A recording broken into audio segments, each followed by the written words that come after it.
2 janvier 1981, Peter Sutcliffe, l'éventreur du Yorkshire, une traque chaotique. Une femme marche seule dans une ruelle lugubre de Leeds. L'air est humide. La pluie fine glisse le long des pavés irréguliers. Un réverbère grésillant projette une lueur vacillante sur les murs de briques défraîchis. Derrière elle, des pas résonnent, d'abord discrets, puis plus insistants. Elle se retourne, le cœur battant. Trop tard! Un coup violent déchire le silence de la nuit, puis un autre. L'éventreur du Yorkshire frappe encore. Pendant 5 longues années, un tueur insaisissable terrorise le nord de l'Angleterre. La police est dépassée. Les fausses pistes s'accumulent. Les erreurs s'enchaînent. Et pendant ce temps, le monstre continue. Comment Peter Sutcliffe a-t-il pu échapper si longtemps aux forces de l'ordre? Quelles bévues ont permis à l'un des pires tueurs en série britannique de rester libre? Comment une telle traque a-t-elle pu virer au fiasco? Accrochez-vous, car cette histoire dépasse la fiction. Avant de devenir l'un des criminels les plus redoutés de l'Angleterre, Peter Sutcliffe a connu une enfance difficile. Né en 1946 à Bingley, il grandit dans une famille instable. Son père, alcoolique et violent, impose une discipline brutale à ses enfants. Témoins de nombreuses disputes conjugales, Peter et ses frères et sœurs grandissent dans un climat de peur et d'autorité excessive. Cette enfance, marquée par la violence, semble avoir laissé une empreinte profonde sur sa personnalité. À l'adolescence, Sutcliffe devient un jeune homme introverti et mal à l'aise en société. Il développe une obsession pour la prostitution, un élément qui jouera un rôle crucial dans ses crimes futurs. Lorsqu'il rencontre Sonia, sa future épouse, il trouve enfin une stabilité apparente. Mais leur mariage est loin d'être idyllique. Sophia souffre de schizophrénie et leurs relations sont souvent marquées par des tensions. Ce qui est encore plus troublant, c'est que Sutcliffe mène une double vie. Marié, il continue son emploi de chauffeur et se fond parfaitement de la société. Ses collègues le décrivent comme quelqu'un de discret, parfois étrange, mais jamais menaçant. Un de ses amis dira plus tard qu'il avait toujours un regard fouillant, comme s'il cachait quelque chose. Un voisin se souviendra également de le voir partir tard le soir, parfois en murmurant pour lui-même. Même sa femme, Sonia, ignorait tous de ses crimes, le pensant simplement fatigué ou souvent absent les nuits où il commettait ses meurtres. Un monstre en apparence ordinaire.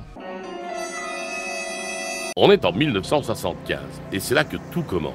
Peter Sutcliffe, chauffeur de poids lourd à l'apparence tout à fait banale, commence son macabre passe-temps. Assassiner des femmes, principalement des prostituées. Mais pas seulement. Entre 1975 et 1980, il tue 13 femmes et en agresse 7 autres. Son modus operandi, brutal et méthodique. Massue, tournevis, couteau. L'éventreur du Yorkshire frappe vite avec une rage incontrôlable et disparaît dans la nuit. Les corps sont trouvés mutilés, souvent mis en scène, et un détail intrigue. Il semble vouloir viser le ventre de ses victimes, parfois même les mutiler post-mortem. Si Peter Sutcliffe a pu tuer pendant si longtemps, c'est en grande partie grâce à la police. Mais attention, ce n'est pas qu'il ne voulait pas l'attraper, non, c'est juste que...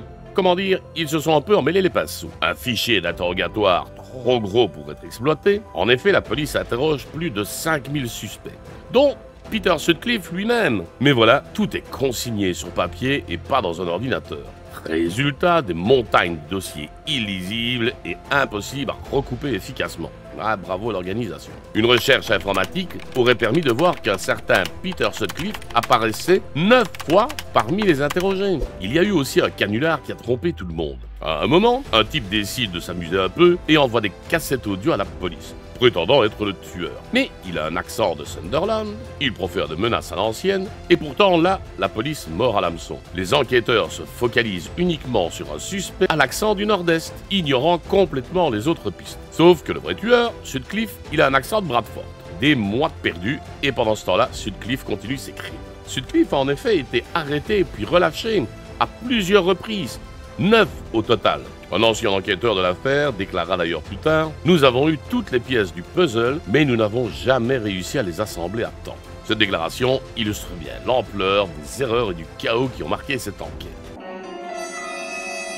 Finalement, le 2 janvier 1981, Sutcliffe est arrêté par hasard. Un banal contrôle de routine. Un policier remarque que ses plaques d'immatriculation sont fausses. Mais pendant l'interpellation, il essaie de se débarrasser d'un marteau et d'un couteau. Tiens donc, c'est assez étrange. Quelques heures plus tard, la police réalise enfin à qui elle a affaire et le fait avouer. Et c'est le clap de fin pour l'éventreur du Yorkshire. Mais après l'arrestation, vient le moment du bilan. Et là, ça fait mal. Un rapport officiel met en lumière une série de cafouillages hallucinants. Mauvaise gestion des informations, erreur de jugement, focalisation sur des fausses pistes. Résultat, si la police avait fait les bons choix, au moins 6 femmes auraient pu être sauvées.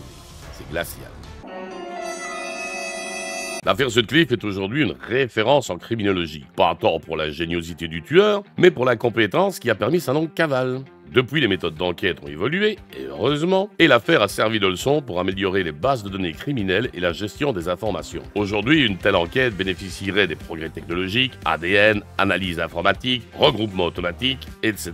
Autant d'outils qui auraient pu éviter cette catastrophe. Mais cela nous rappelle aussi que la technologie ne fait pas tout. Sans bon sens et rigueur, même les meilleurs outils ne servent à rien. Alors bien sûr, cette histoire est un résumé. Si vous voulez en savoir plus, indiquez-le dans les commentaires et j'en ferai une vidéo bien plus approfondie comme je l'ai déjà fait pour d'autres cas. Mais alors la prochaine fois que vous entendrez parler d'un serial killer insaisissable, demandez-vous, est-ce qu'il est vraiment intelligent ou est-ce qu'on fait plein d'erreurs pour l'arrêter et que les enquêteurs sont juste un peu dépassés? Car ce n'est pas la seule affaire où les forces de l'ordre ont failli malheureusement. Pensez à Jack l'Éventreur, dont l'identité demeure un mystère en raison d'une enquête bâclée, ou au tueur du Zodiac qui a nargué la police américaine pendant des décennies. L'histoire est remplie d'exemples où les erreurs humaines ont permis à des criminels de continuer leur sombre besogne. Une leçon à méditer.